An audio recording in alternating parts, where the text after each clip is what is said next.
¿Qué tal? Ya nos hemos trasladado aquí a casa de nuestros queridos locos por el golf. Bueno, la mitad de los locos hoy, porque solo está Óscar Díaz aquí con nosotros. Nos falta Carlos Palomo. Buenas noches, Óscar. Hola, muy buenas. La mitad que abulta, los dos. Sí. ¿Qué has hecho con Carlos? Pues no me lo he comido. Yo me quedo aquí levantando el país y Carlos lo está animando, porque está en Polonia, animando a la selección española.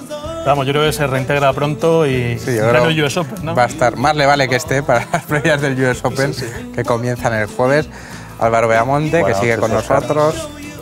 Y bueno, y en este espacio de locos, sin Carlos, pero con Óscar, que vamos a tratar en profundidad y como se merece el US Open, además destacando algunos aspectos que no son los habituales, ya saben, con la particular visión de nuestros locos, en este caso, de Óscar Díaz. Empezando, como siempre, por la pregunta trivia, que también hay hoy. Sí, efectivamente, tenemos la pregunta trivial, y en este caso tiene que ver con el US Open y con el campo de Olympic. Estoy dando una pista. Preguntamos quién es el ganador del US Open vivo de más edad. Y ya anticipo, como he dicho, que tiene que ver con este campo en el que se celebrará por quinta vez el US Open. Así que bueno, la lista de sospechosos se limita. Ya estás maquinando. Sí, claro, con eso que sale en la tele los sábados por la tarde en Saber y Ganar, pues ahora lo quiero. Nada, a ver si sabemos y ganamos.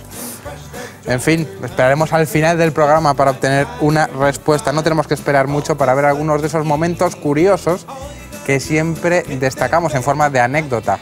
Óscar. Momento National Geographic habitual en los últimos programas.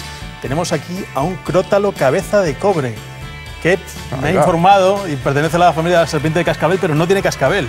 Y aquí está Ken Duke intentando echar al pobre Ryuji Imada, que parece que le tiene bastante respeto al bichejo. Pero estaba viva, ¿no? Ahí. Sí, además es bastante venenoso. O sea, que hay que tener cuidado con ese animal que estaba en el obstáculo de agua del hoyo 11. Y aquí vemos al sufrido caddy de Sergio García, que después del golpe que hemos visto anteriormente, de ese tiro con la madera al green del hoyo 15, fue a ver si la bola se había quedado empotrada y había alguna posibilidad de jugarla, o desde el obstáculo. Había botado dentro del recorrido, porque entonces podría droparla ahí. Si había ido directamente al obstáculo, pues tenían que dropar en el punto por donde cortó, claro, que era ahí a 200 metros más o menos. 200 metritos de carrera, bueno, casi 400 metritos en un momento. No tiene el mismo una vuelta al estadio. No tiene el estilo de Usain Bolt, precisamente. No, ni el físico, seguramente. Bueno, pero no le falta voluntad, ¿eh? No, ni mucho menos. Está cumpliendo su trabajo como un campeón. Como un jabato. Bueno, Sergio García, que pasó por algunos apuros. Y aquí también el rookie sueco Joakim Lagergren, y vemos su público cómo le hace la ola. Bueno. Este novato que destacó en Costa Ballena, ganó la previa en la segunda fase de la Escuela de Clasificación del Circuito Europeo y que está cumpliendo una temporada bastante notable. Vamos, aquí se quedó séptimo al final, si no recuerdo mal. En la general se ha clasificado para el siguiente torneo. Y esta es una historia muy bonita, es la historia de Mikaeli Borklund, una niña que con 7 meses tuvo un tumor cerebral, se sometió a 15 meses de quimioterapia y el St. Jude's Children's Research Hospital, que fue quien la trató, y FEDE, que es el patrocinador del FEDE St. Jude Hospital, ha bautizado un avión de su flota con su nombre. El nombre de la niña. El día de su cumpleaños, que fue el miércoles pasado. Pues qué bonito. No tan bonito es esto, ¿no? No, John Merrick atacando al público. Pero atacando vilmente. Ahí lo vamos a ver, hay impacto en el cuello de ese espectador, parece, ¿no? Sí, porque no dijo ni bola, ni for, ni señaló, ni nada. Y luego serio. Era el 18 y después de pegar el golpe se apiadó del espectador. Bueno, pero se apiadó porque casi le llaman la atención un poco. Fue su caddy el que él no estaba nada preocupado por las consecuencias. Mira, ahí, en este preciso momento, el caddy le dice, oye, tío, ¿de dónde vas? Pero es que lo normal es firmarle un guante. Darle alguna carantoña al pobre espectador dolorido. Le firmó una bola. Poco habitual. Normalmente firmas un guante, no una bola. No, muy espléndido no estuvo aquí. No, cumplió con el expediente, pero poco más. Pero no poquito más. Expediente. Yo creo que es una cosa que deberían cuidar un poquito más los profesionales estadounidenses. Para empezar, avisar, porque sabes que esa bola puede hacer mucho daño. Y luego ya que has dado a alguien y sabes quién es, pues bueno. Pues. Más hoy en día ya cuando te dan un bolazo te generas unas expectativas altas. Sí, te van a regalar. Qué pena que no son, ¿no? Sabes que la entrada igual te la pagas, pero bueno. Exacto. US Open, como venimos diciendo durante toda la semana, estamos dando bastante la paliza a nuestros telespectadores y lo que les queda por soportar y por disfrutar. No sé si tanto a los jugadores, porque se plantea infernal este campo de Olympic. Ya ven, son imágenes de hoy mismo. Este es el ambiente que vive el Olympic Club el martes, ya con muchos jugadores, prácticamente la totalidad de jugadores con sus vueltas de prácticas. Y no sé, a ver, pregunto, tanto a Álvaro como a Óscar, lo que habéis podido pulsar ya del US Open. Pues yo antes he comentado que hay noticias contradictorias. Algunos especialistas que dicen en sus informaciones tanto en internet como en Twitter que no hay ese RAF gradual que prometía la USGA, y las informaciones hablan de 4 pulgadas en este momento, o sea que tampoco es un RAF tan descomunal como... No va a ser tan fiero como lo pintaban de inicio. Yo estoy esperando a ver qué es lo que sucede el jueves, porque hay, como digo, noticias contradictorias. No era tan denso como decían, como bien dice Álvaro. Lo que sí es cierto es que es un campo peculiar, porque solo tiene un búnker de calle en todo el recorrido, no tiene obstáculos de agua, pero lo fuera de límites apenas entran en juego, hay que pegarla muy mal para mandarla fuera de límites. Pero a ver cuántas hacen. Y hay un detalle, y es que no va a haber ningún par 5 en los primeros 9, porque el hoyo 1, que se jugó como par 5 en el año 98, lo han convertido a par 4, 509 yardas, y hay 2 pares 5 en los segundos 9, y se juegan consecutivamente, 16 y 17. El par normal para los socios y usuarios es 71, y 6.822 yardas, lo que vienen son unos 6.300 metros, que a nivel de mar está bastante bien, pero se va a jugar sobre par 70, 7.170 yardas, o sea que es un poquito largo.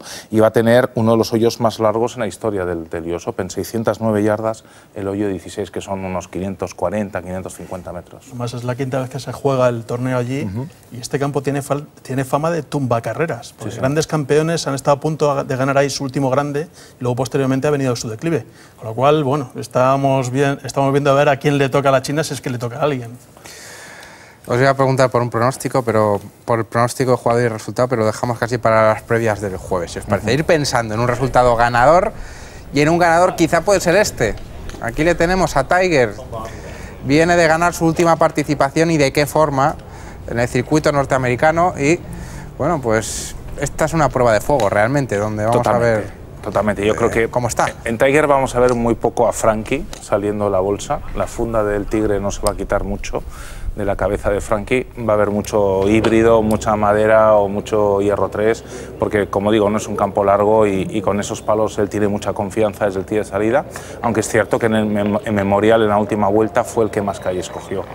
Pero este campo no le va a demandar mucho driver, por lo tanto yo creo que con la madera 3 el híbrido o el hierro 3 lo va a hacer francamente bien, y la clave va a estar especialmente en esto, en los greens. En los greens. Ahí estamos viendo imágenes del 98, la última vez que el US Open se disputó en esta sede, en Olympic, y ahí tenemos a un Tiger más jovencito, más esmirriado. Terminó con más 10 Tiger, quedó 18º con 10 por encima del par. ¿Se ganó con? Se ganó al par del campo Lee Jansen, 280, y se promedió 61% de greens, Tiger me refiero, hizo un 63% de calles cogidas, promedió 286 yardas del tee de salida, 50% de recuperaciones, y basó su juego básicamente en los pares 5, -4 en los pares 5, +5 en los pares 3 y +9 en los pares 4. Y el que destapó el tarro de las esencias fue Lee Jansen, que basó su juego especialmente en los pares 5. 8 bajo par en los pares 5. Fue el único que terminó al par, el resto de jugadores terminaron sobre par. Efectivamente. En ese último US Open. Y una de las características del US Open es que seguramente sea el torneo más democrático del mundo, porque cualquiera que pague la inscripción y que tenga un hándicap inferior a 1,4 puede apuntarse y participar. De hecho, más de 9.000 jugadores han participado este año. Y bueno, como decía Chris Blanks en su Twitter, en un mensaje bastante curioso, sobre todo previendo la dureza del campo Olympic, decía algo así como: buena suerte a los que intenten clasificarse para el US Open mañana. Esto lo decía el día anterior a las previas. Pasáoslo bien jugando 36 hoyos para que Olympic os dé una buena paliza después. Con lo cual, bueno, pues ya anticipaba que la dureza de este US Open, pero en estas previas democráticas pues siempre hay historias muy bonitas, como por ejemplo la historia de Dennis Miller, un jugador que lleva 12 años intentando clasificarse y que lo consiguió de este modo tan espectacular.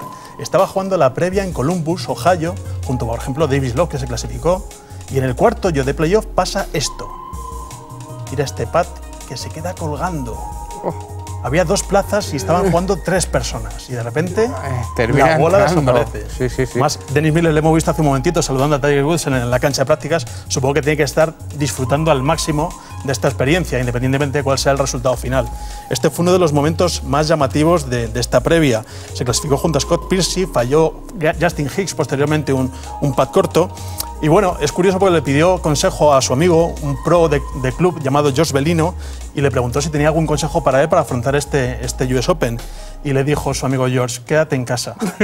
Ni vayas, ¿no? Ni vayas. Efectivamente. Por cierto, ha sido unas previas muy nutridas, porque han jugado 9.006, ha habido 9.006 inscripciones, Y el año 2008 en Bethpage, 9.086 es el récord, o sea que han estado solamente 80 por debajo del récord. Ha habido más de 100 press locales y ha habido 13 seccionales, 11 en Estados Unidos, una en Europa, en Walton Heath, y una en Japón. Una pena que ningún español haya conseguido pasar esas previas, aunque hemos tenido varios en liza. Y bueno, hablando de casos peculiares, también tenemos el caso de Anthony Summers, un pro australiano veterano de 42 años, que curiosamente hace 10 años estaba limpiando aseos en estadios de cricket y de fútbol en Australia para sacarse un dinerillo extra. Lo cierto es que Summers, de 42 años, como decimos, nunca ha jugado un torneo del PGA Tour, sí se ha fogueado y ha jugado tanto el circuito australiano como el One Asia. El año pasado, por ejemplo, quedó en el top 25 y se le presentó una oportunidad única. Pese a tener que recurrir a labores tan bajas, entre comillas, dice que está muy satisfecho con su vida porque el golf le ha dado todo lo que quería, que ha podido viajar, ha podido conocer el mundo y no se arrepiente en absoluto de ese trabajo que le complementaba el dinero que conseguía compitiendo. Otra historia muy curiosa y muy llamativa es la de Vini Perro Loco López. Perro Loco. Que es antigua batería de Bruce Springsteen hasta 1974. Era el batería que tenía antes de que entrara Max Weinberg y que actualmente va a hacer de caddy de Mac McCormick, un amigo suyo también de 49 años, muy veterano, que curiosamente este jugador compitió en la previa con su hijo y le sacó 5 golpes. Era una previa en la que solo había 2 plazas en juego y él consiguió una de ellas. Y este caddy dice que está dispuesto a, que sigue manteniendo buena relación con Bruce Springsteen, pese a que en su momento lo despidió, y que ahora no renunciaría a nada, por mucho que le llamara a Bruce para tocar un concierto, él se va de caddy con su auténtico jefe, que es el único al que seguiría a todas partes, ni siquiera a Bruce. Y bueno, y otro caso bastante llamativo es el caso del que ya hablamos hace unas semanas, de Casey Martin. Hombre. Este gran jugador que 14 años después vuelve al Olympic Club con su carrito, con su buggy, porque de hecho tenemos en primer lugar un tuit de Paul Eisinger que mencionaba la capacidad de Casey Martin de afrontar las adversidades. Decía algo así como, en la vida no siempre importa lo que consigues, sino los obstáculos que superas. Efectivamente. Porque hay que poner en contexto esta afirmación, esta frase. Casey Martin tiene un grave problema circulatorio que le impide mantenerse de pie y caminar con regularidad, y por eso puso un pleito al PGA Tour para poder competir desde un buggy. Llegó hasta el Tribunal Supremo, tuvo que llegar hasta la última instancia para que se lo admitieran y luego, al cabo del tiempo, abandonó la competición y se dedicó a la enseñanza. Es el entrenador de la Universidad de Oregón. De Oregón, efectivamente. Bien. Y estas son imágenes de la Vuelta del año 98. ¿No? Ah, del 98. Del año 98 de Casey Martin, efectivamente. Fue cuando se clasificó la otra vez para el US Open. Curioso esto del golf. De hecho, ayer en la rueda de prensa dijo que iba a repetir vuelta de práctica con Tiger Woods. Ayer en el 98 ya jugó una vuelta de práctica con Tiger, porque era muy amigo y eran compañeros en la Universidad de Stanford. De hecho, ayer dijo que Tiger Woods en su momento le tuvo que pagar una apuesta de $192 pateando, estaban jugando con Notary Gay y con Conrad Ray, que es el actual entrenador de Stanford, y bueno, parece que le ganó en esta competición. Y lo cierto es que la historia de Casey Martin, además clasificado en una previa en la que solo había 2 plazas en juego, ha sido una de las más llamativas y de las más bonitas de estas previas del US Open. Y además ahí vemos, terminó más 11, solamente un golpe por detrás de Tiger Woods, en aquel año 98. También hemos sabido a última hora que Paul Casey se ha retirado por sus problemas de hombro y ha entrado Anthony Zhang, que es un jugador de origen chino que con solo 14 años ha batido el récord de participante más joven en el US Open. También se ha retirado Brandt Snedeker y ha entrado otro amateur, Jordan Spieth. Por un problema de una fisura en una costilla o algo por el estilo. Y luego también hay que contar la parte, bueno, no sé si más oscura o más divertida de las previas del US Open. Hemos dicho anteriormente que cualquiera que pueda justificar un handicap 1,4 se puede presentar siempre que pague la inscripción, pero lo cierto es que hay bastante picaresca. Hay muchos que son capaces de pagar esos $150 de inscripción por el mero hecho de jugar 2 vueltas en un campo muy bueno, como por ejemplo pues en el Trump Invitational, en el Trump National. Y luego, hombre, decir que has jugado una previa del US Open. Exactamente, que tiene la prestancia. Pero el caso es que si consigues un resultado muy malo, luego la USGA te llama a capítulo, te manda una carta y te dice que justifiques por qué has jugado así de mal, porque evidentemente le puedes arruinar la previa a un buen jugador. Claro. Un jugador que juegue en los 70, si se junta con un jugador que juegue haciendo 100 y no haga más que buscar bolas, pues le destruye. Entonces, bueno, pues hay excusas de todo tipo, que es parecida a lo de mi perro se ha comido los deberes. Hay una recopilación muy divertida de respuestas y un jugador decía que había jugado mal porque su mujer se había llevado los palos la noche anterior, había discutido con ella y le tuvo que pedir palos a un vecino. Luego hay otra bastante llamativa que decía que el color de los greens le despistaba porque jamás había jugado en unos greens de ese color. Y la mejor de todas es un jugador que, bueno, oculta en su nombre, le mantiene en el anonimato, un jugador de 20 años de Ohio que decía que el día anterior se había muerto su tío y que su padre le había dicho que, por supuesto, que no tenía que ir a jugar la previa. Y como se había enterado de que no devolvían el dinero, había mandado a un amigo a jugar por él. Y que su amigo le había dicho que lo había hecho bien, que había hecho 75 y 79. Y ahora la USGA le decía que en realidad había hecho 97 y 102. Que, por supuesto, estaba enfadadísimo con su amigo. Pero el caso es que no sé al sufrido compañero de este jugador anónimo de Ohio... El cielo, el amigo, desde luego. No sé. La verdad es que son historias muy llamativas. Cierto es que a veces hay historias, bueno, pues con un trasfondo verídico y alguna justificación un poquito más aparente. Pero vamos, por lo general, esto es un campo sembrado de anécdotas. Como les decía antes, hay ya mucho movimiento en el Olympic Club, como es lógico a estas horas previas al comienzo del segundo grande de la temporada. Y hemos podido ver imágenes de grandes jugadores ya entrenando, como por ejemplo Phil Mickelson, de esta guisa que vamos a ver. Ahí está. Hasta aquí todo normal. Hace un golpe de bunker, lo hace muy bien. La deja esto es habitual. Esto es habitual. Todo esto es habitual, no nos sorprende en absoluto. Lo que no es habitual ahora, es... a ver si bajan el plano. Vamos, hombre. Hemos estado jugando con Nick Watney, ahora vemos a Mickelson. Esos gemelos al aire, más potentes gemelos, ¿eh? Sí, bueno, pues puede un jugador profesional que nadie se equivoque jugar en Bermudas, ¿no? Mientras no sea competición oficial. Competición oficial, y en este caso en la semana del torneo. En este caso, siendo el US Open, a partir de ayer lunes ya no podían... O sea, estas son imágenes del fin de semana. Estas son imágenes de fin de semana, a lo mejor del viernes, entonces se considera que estás en un día privado y entonces ahí la USGA permite... De hecho, el US Amateur se juega, terminan con Bermudas. Pero no deja de ser curioso. No deja de ser curioso. Luego Mickelson, le veremos ya con sus pantalones largos a partir del jueves en la disputa de este nuevo Major, donde también veremos a los 5 españoles que tenemos ahí peleando por fin conseguir una victoria en un grande, que la sequía data ya de 1999 con esa última victoria de José María Olazábal en el Masters de Augusta. Vamos a empezar a analizar pues esos 5 españoles. Sergio García, nuestro primer protagonista, 32 años, debutó en el año 2000 en Pebble Beach, ha disputado 12 US Open, su mejor resultado es un tercero en el año 2005, aunque ha hecho otras buenas actuaciones, veíamos el cuarto en Bethpage. Y lo cierto es que Sergio García pues llega en buenos momentos, diciendo esto con la cautela con la que se puede decir, porque con Sergio últimamente todo pues es un poco extraño, ¿no? Hay que esperar que tenga buenos momentos en el torneo, ¿no? Porque Sergio, después de su recuperación evidente el año pasado con esas 2 victorias, pues parecía que iba a estar en un mejor momento y sin embargo nos ha dado momentos de zozobra y momentos de esperanza en esta temporada, y quizás la semana pasada en Escandinavia ha dado momentos de alegría, ¿no? Porque, como hemos dicho antes, un torneo muy regular, con pocos errores puntuales, y la verdad es que bueno, pues llega un buen momento. En su contra no conoce Olympic, no jugó en el año 98 porque todavía era jugador aficionado, él se pasó a profesional en el 99 y por lo tanto no tiene la experiencia de haber jugado allí, por lo tanto las vueltas de práctica van a ser fundamentales para él. Además, Sergio declaró justamente en el Nordea Masters que por resultados era el que mejor se le daba junto al Open británico, con lo cual tiene ciertas esperanzas, y también volvió a insistir en el asunto de las declaraciones en caliente del Masters, las descartó, dijo que había sido un momento de ofuscación pasajero, declaró a los compañeros del European Tour, con lo cual ese tema parece zanjado. Quiere dejar claro que sí, que por supuesto va a luchar hasta el final por un título, por ganar un Major. Vamos a ver cómo está la cabeza, ¿no?, esta semana. Yo creo que es la clave, ¿no? La cabeza suya y la del Pater. El US Open es un torneo de supervivencia. Porque este psicológicamente es el más duro de todos, sin ¿no? duda alguna. Y entonces pues yo creo que ahí tiene que haber mucha paciencia, mucha tranquilidad. Y bueno, pues en algunos momentos le hemos visto perder quizás ese punto de concentración. Sí, porque aquí van a llegar bogies y doble bogies. Hay que aceptar los bogies. Lo importante es evitar los grandes números. Si te mantienes en el bogey está bien, pero como llegue doble bogey, triple bogey, la verdad es que ahí va a tener más complicaciones. Nos quedamos con ese puntito de optimismo que ha demostrado Sergio esta semana en el Nordea, además con ese tercer puesto. Y también nos queremos quedar con esperemos una buena actuación de Álvaro Quirós, 29 años.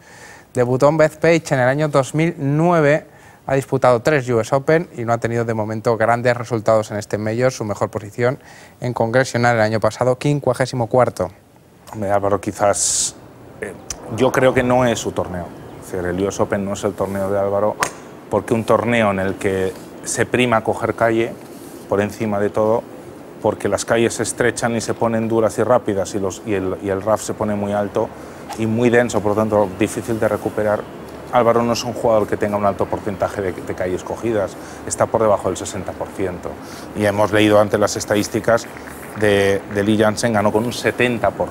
Entonces, esto para mí es la clave. Si Álvaro está mejor desde el tee de salida, selecciona correctamente los hoyos donde no tiene que pegar el driver, los que sí tiene que pegar, ahí puede tener quizás su punto importante.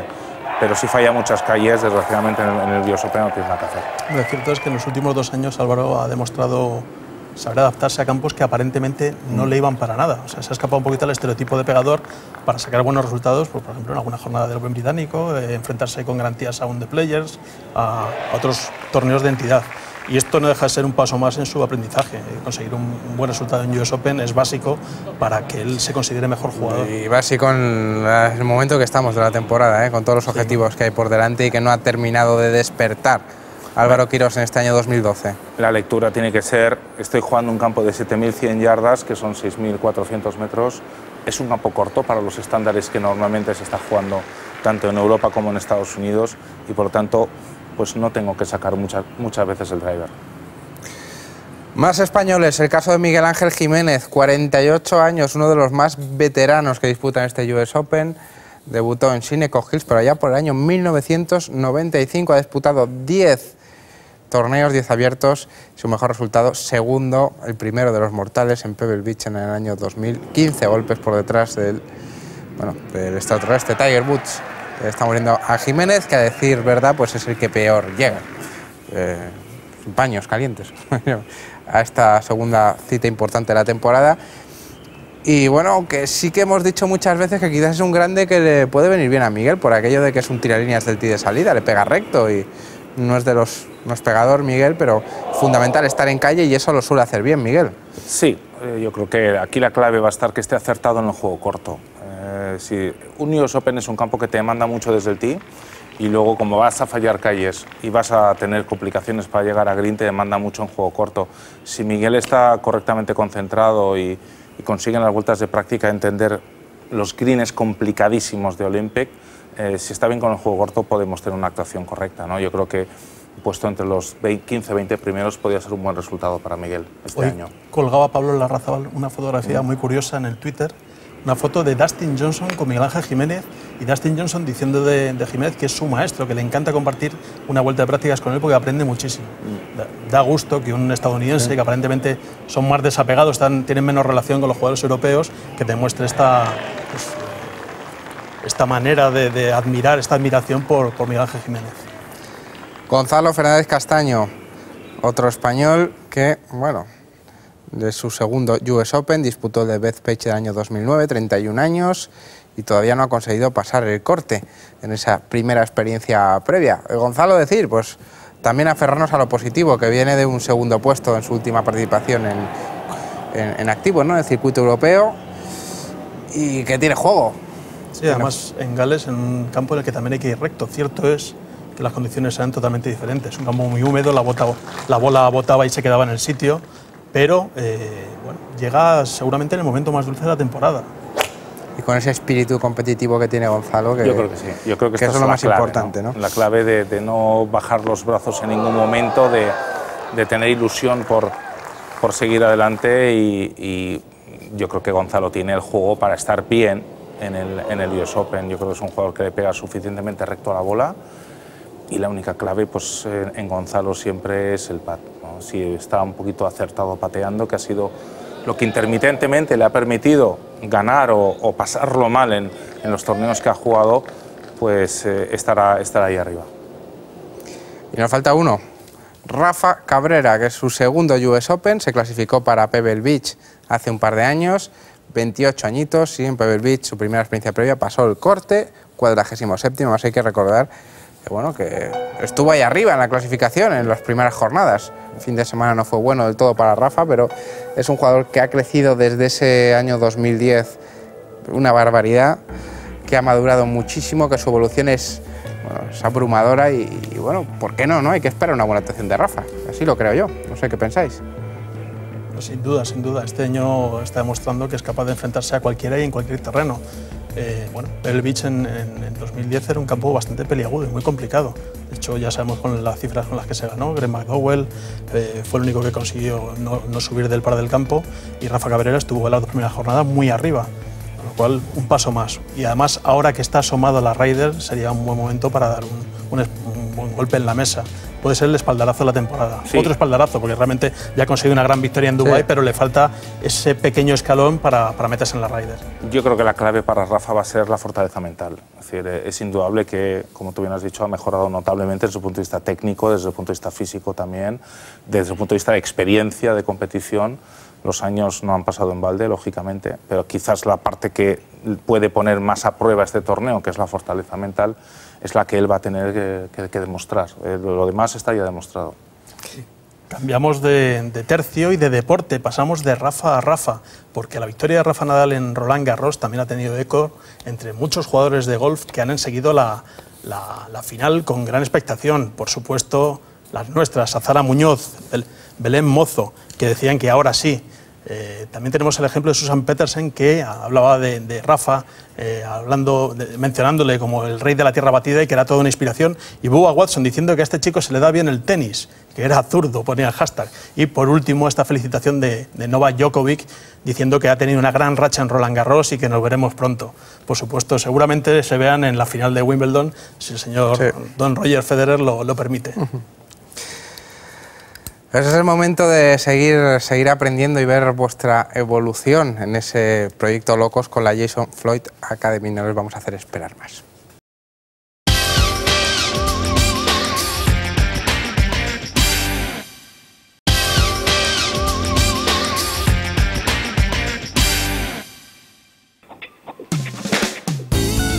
En este caso, Óscar ha hecho un swing con el hierro 7 y vemos, no sé si podemos verlo aquí en la cámara, como tiene un swing de dentro a fuera, el centro de la cara del palo es esta línea azul, ¿vale? Viene de dentro a fuera una barbaridad, muchísimo, tanto como 9,7 grados, ¿vale? Lo que podemos ver ahí, al verlo sobrepuesto sobre la imagen, nos damos cuenta de lo que es un swing dentro-fuera de 10 grados, muchísimo. ¿Qué es lo que pasa en el caso de Óscar? Que curiosamente la cara del palo está perfectamente cuadrada con el objetivo. Como hemos dicho, que la cara del palo tiene mucha más influencia sobre la dirección inicial de la bola, todo ese pad que tiene de in and out, de casi 10 grados, queda compensada por una cara del palo prácticamente neutra, de 0 grados. Y lo que vemos después, en lo que es ya la imagen sobrepuesta de la trayectoria, es que es prácticamente un ligero fade, bola que sale por el centro del objetivo y termina apenas 4 metros, ¿vale? 4 metros a la izquierda de ese objetivo. En lo que vemos la secuencia de swing de Carlos, curiosamente, es lo contrario de lo que vimos con Óscar. Si Óscar tenía un club path de 9 grados positivos, o sea, 9 grados de dentro fuera, Carlos tiene todo lo contrario, entra de fuera adentro con 9 grados. Todo lo que sea datos Trackman entre 0, 1,5 y 2 son datos neutros y por lo tanto son muy correctos, ¿vale? Obviamente un dato que ya llega casi a los 2 dígitos, como en este caso son 9 grados de club path, es un dato muy exagerado. Con un hierro 7 podrías tener un dato de -2, -3 incluso, dependiendo del plano de swing que tengas. Pero 9 es algo con lo que podrías trabajar. ¿Qué pasa curiosamente aquí? Coincide lo que es el camino del centro de la cara del palo con lo que es la apertura de la cara del palo. Como vemos, la línea roja y la línea azul están superpuestas, o sea, es prácticamente lo mismo. Lo cual nos dice que el spin axis es de 6,5. Solamente existe un eje de rotación, que es este. Si fuéramos un avión, esta es la tasa de rotación. Si este avión se inclina así, este es el spin axis. ¿Vale? Esto me daría un fade y esto me daría un draw. ¿Vale? Ese es el spin axis.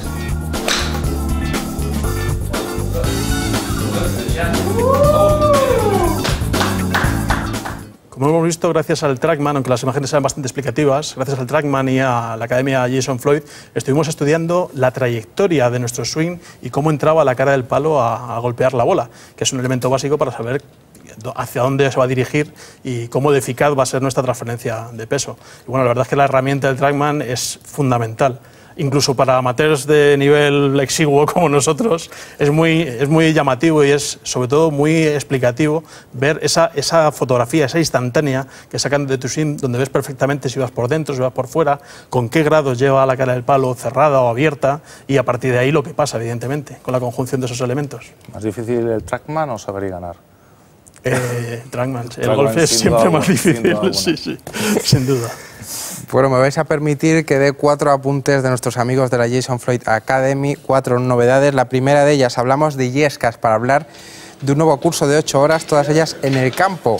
Estamos hablando de 8 clases de 1 hora, greenfish incluidos, y después de su hora de clase, el grupo de 3 o 4 alumnos va a poder seguir jugando un curso donde se tomarán aspectos como estrategia, rutina, juego corto y largo. Se celebrará en Señorío de Illescas, kilómetro 32 de la A42 Madrid-Toledo, a 30 minutitos de Madrid, por solo 210 euros. 8 clases de 1 hora.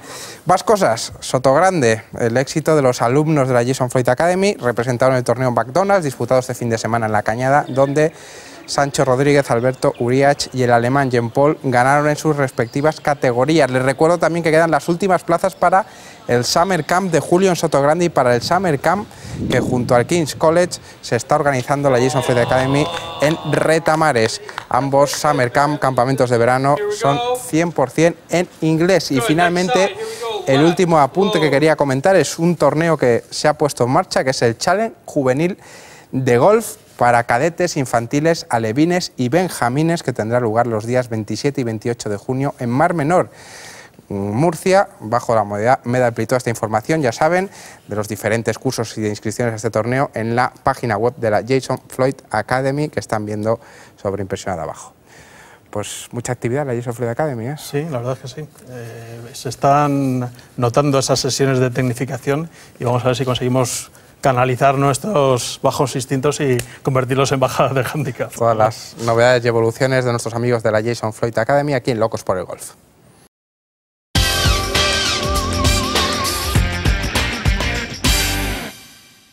Pues estamos en semana de US Open y obviamente la programación de Canal Plus lo refleja. Y qué mejor manera de empaparnos de ese espíritu que viendo un documental sobre el US Open de 1962. Un US Open que de alguna manera podría considerarse que fue el cambio de guardia. El primer triunfo de Jack Nicklaus con solo 22 años en un Major, el primero de sus 18 victorias, en Oakmont. Un duelo muy cerca de la casa de Palmer, con toda el Arnish Army apoyando al jugador estadounidense. Y bueno, pues fue bastante curioso porque se batieron dos estilos completamente diferentes. Los espectadores amaban a Arnie y odiaban a Jack. Y de hecho intentaron interferir en su juego, y todos estos detalles lo vamos a ver en este magnífico documental que recoge la historia de los 72 hoyos y del playoff que se jugó en este US Open de 1962, con imágenes espectaculares. Pues fíjate qué plan tenemos, Óscar. A las 11:30, en solo unos minutitos, termina On The Tee, vemos descubriendo a Jiménez, y a continuación continuamos con este documental espectacular que narra toda esa historia, que nadie debe perderse. No solo eso, a grabarlo en el iPlus y verlo de vez en cuando. Y seguimos con nuestras secciones. En esta ocasión abrimos el archivo de Crónica Golf para hablar de putters. Es bien sabido que en los US Open tiene mucha importancia la calidad del golpeo sobre los greens habitualmente convertidos en cristales por la yusga. Y en esta ocasión, en lugar de hablar de putters normales, hemos hecho un repaso a putters realmente llamativos, seguramente los putters más disparatados de la historia del golf. Aquí vemos unas cuantas tomas, por ejemplo, la mayoría son putters comercializados por una empresa llamada Malchi, que se dedica a hacer putters promocionales para diferentes empresas. Y aquí vemos un putter con forma de salchicha de Oscar Mayer. En la anterior imagen veíamos algunos con forma de banana, de cacahuete o incluso de mujer con ciertas curvas voluptuosas, una con forma de de tuerca y de tornillo y otra no tenemos conformada. constancia que lo juegue nadie, ¿no? Ningún jugador profesional. No, yo creo que no se prestan. Y lo que sí es llamativo, hemos encontrado rebuscando los archivos, en una de las fotos se podía ver un pattern muy extraño con forma esférica, que en realidad, más que un pattern, era un instrumento de entrenamiento. Se llamaba Patterball y lo presentaba Sergio García.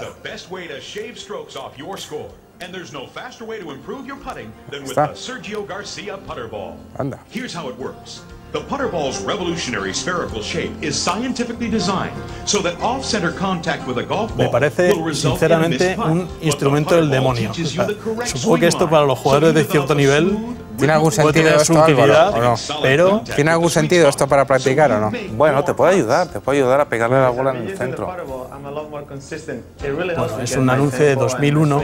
Sergio García, un año y poco después de convertirse en profesional, le cogió la marca Carbide, que en su momento tenía bastante reputación como marca fabricante de patters, para comercializar este instrumento de ayuda. Está claro que la tienes que dar perfecta, la bola. Básicamente lo que te ayuda es a mantener la línea, es decir, en el momento en que el palo venga un poquito al interior de más o un poquito al exterior de más, La saca. al pegar esfera con esfera, la que tienes que propulsar, que es la bola, sale en una dirección completamente diferente. Por lo tanto, sí que puede tener un cierto sentido de práctica. A mí me parece un instrumento demoníaco. Yo estoy Es convencido totalmente que demoníaco. si Porque cae ese uno en sí mis que manos me te saca tus desespera. más bajos Exactamente, instintos. Ese sí te saca tus sin bajos duda, instintos. Sin duda. Y luego, aparte de estos patters graciosos, estos patters promocionales, lo cierto es que también hay marcas que, bueno, pues como en el terreno casi de los coches, le echan mucha imaginación y ponen en el mercado patters de formas bastante llamativas y bastante curiosas, como por ejemplo el Fassel XCI Tour, que es una especie de versión está inspirado en el 2 bolas, luego el Fortin BR3, que parece unas piezas de Lego escalera acumuladas, que tiene cierto aire a aquel Futura de Titleist,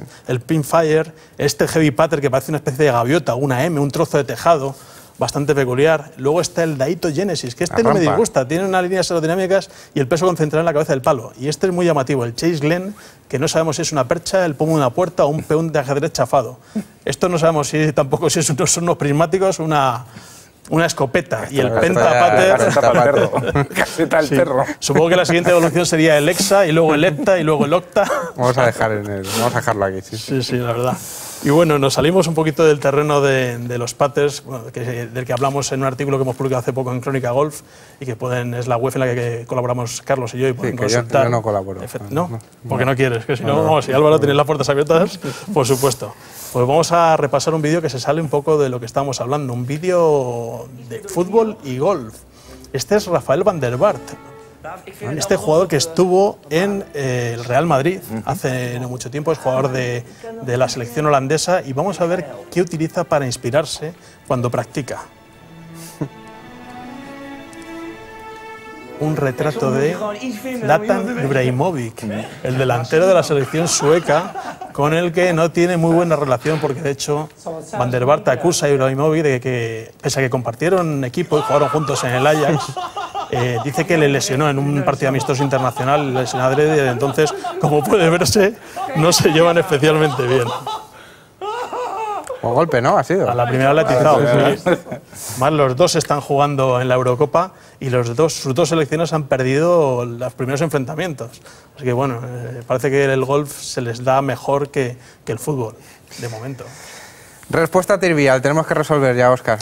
Pues preguntábamos quién es el ganador del US Open vivo de más edad. Y estamos hablando de Jack Fleck, que en 1955 ganó en un playoff a Ben Hogan, en una de las que se consideran las sorpresas más grandes que se han dado en US Open, seguramente con la de Francis Ouimet en 1913, cuando ganó a Harry Bardon. Fleck, un profesional de club, pues le ganó después de igualar en el hoyo 72 en el playoff, después de 18 disputadísimos hoyos, cuando Ben Hogan en el tee de salida se resbaló y jugueó su bola, y luego posteriormente no consiguió salvar más que el doble bogey. Da la casualidad que Jack Fleck jugó con palos que le vendió Ben Hogan, que eran de su propia marca. Es más, días antes del torneo le dejó las últimas piezas que le faltaban, 2 wedges especialmente manufacturados por el maestro Ben Hogan. Pues el final de nuestro tiempo. Semana de US Open comienza el jueves. A partir de las 9 de la noche estaremos con toda la previa para a las 10 arrancar con la primera jornada de este segundo Major con partidos tan interesantes. Por la mañana, Mickelson, Tiger Woods, Bubba Watson, Gonzalo que sale con Rafa Cabrera a partir de las 6 menos 10 de la tarde. Y luego ya por la noche tenemos partidos como el de Quirós, Goodland, Senden, McIlroy, Donald, Westwood, Furyk, García, Sergio García y McDowell, o Manasero, Aaron Baddeley y Miguel Ángel Jiménez. Solo un pequeño anzuelo, una guinda, para que estén muy pendientes de este US Open, de la previa que vamos a hacer el jueves y disfrutar de este Major que esperemos que nos traiga pues, buenos resultados. Así que gracias a todos, gracias a ustedes y hasta el jueves con el US Open.